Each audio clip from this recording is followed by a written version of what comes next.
Kuvendi i Shqipërisë ka miratuar me 84 vota ndryshimet e rëndësishme në kodin rrugor të propozuara nga deputetët Ulsi Manja dhe Erion Braçe me synim forcimin e sigurisë në rrugë dhe reduktimin e aksidenteve. Një nga risitë kryesore është vendosja e tolerancës zero për alkoolin tek drejtuesit e rinj, të cilët për 2 vite pas marrjes së patentës nuk do të lejohen të konsumojnë alkool gjatë drejtimit të mjetit. Po ashtu për këtë kategori parashikohen kufizime shpejtësie deri në 90 km/h në autostradë dhe 80 km/h në rrugët jashtë qendrave të banuara. Në rast të respektimit të rregullave për 2 vite pa shkelje, kufizimet hiqen automatikisht. Ndërkohë 2 shkelje brenda një viti sjellin zgjatje të periudhës së provës edhe për një vit tjetër. Një tjetër rregull i ri ndalon drejtimin e mjetit gjatë orëve 24 deri në orën 6 për shoferët e rinj nëse nuk shoqërohen nga një drejtues me të paktën 3 vite eksperiencë.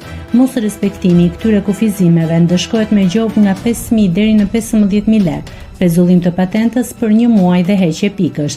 Ndryshimet parashikojnë gjithashtu masa të rënda për shkelësit e përsëritur, duke përfshirë edhe heqjen përfundimtare të lejes së drejtimit në rastet e drejtimit të mjetit nën efektin e alkoolit. Një tjetër risi është ndalimi i përdorimit të telefonit në dorë, jo vetëm për automjetet, por edhe për bicikletat, motorët elektrik dhe monopatinat.